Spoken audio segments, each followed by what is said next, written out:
My name is Gail Gifford. We have 3 children, all of whom went to the Providence Public Schools, and the last one graduated 10 years ago.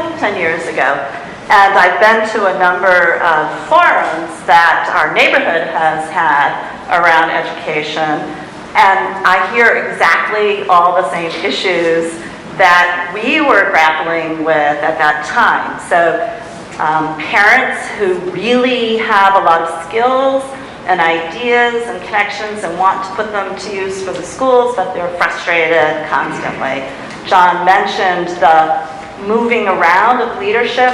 So I also happen to be board chair of a charter school just over the line. It's a fabulous school, Blackstone Academy Charter School. You'll probably mix it up with the other one, but we're a high school. We are completely community engaged. All of our students start with internship in their freshman year. They do, job shadowing in their freshman year. They do internships in their sophomore year. They do community-based projects, improvement projects in their junior year, and senior year they're running programs throughout Pawtucket, Central Falls, and Providence. Our teachers are engaged. It's a vision of what our schools can be and should be. And it's a school that is, 87% free and reduced lunch, and 87 to 90% of our kids go on to 4-year colleges. It's a fabulous place. I've seen the vision, and after my many years of struggling in the Providence Public Schools, I really don't know that those can be reformed. I'm sorry, but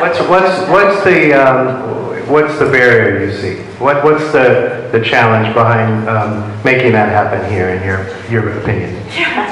Well, I think there are lots of different things. One, we know that overall, the classrooms are just too big. And as much as the educators, professional level will say, oh, class size doesn't matter, there isn't a parent or student or teacher who doesn't know that matters, so that's a critical issue. One of the things we've learned at Blackstone, and in fact we've been part of a research study on this from BU, is that having a critical social consciousness and teaching our students and helping them gain efficacy to confront the systemic racism that they face within their schools is a critical part of their education and ability to succeed. So we need a whole system that understands that and buys into that. We need leadership that's committed to the long term and that stays there. We need outward-facing schools, so schools that see their parents, that see their community as assets, and want to bring those in and say, how can we tap that? How can we engage it? Rather than being afraid of them, which is a lot of what our educators are. We've offered so many things, and that it's really difficult. The schools don't understand.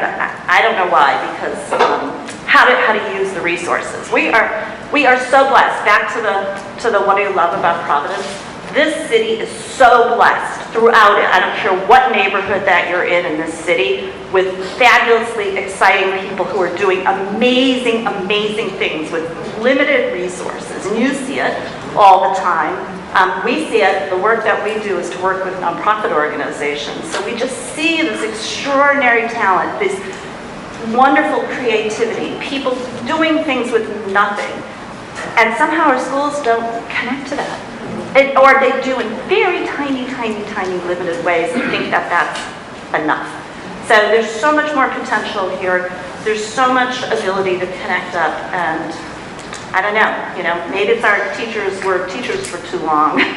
Never got out and did other things before they became, and I don't want to blame it on teachers, because teachers work really hard. I think just the way the system is configured, it's been there in that way for too long. It doesn't matter what superintendent it is, it's just stuck, and it needs major restructuring.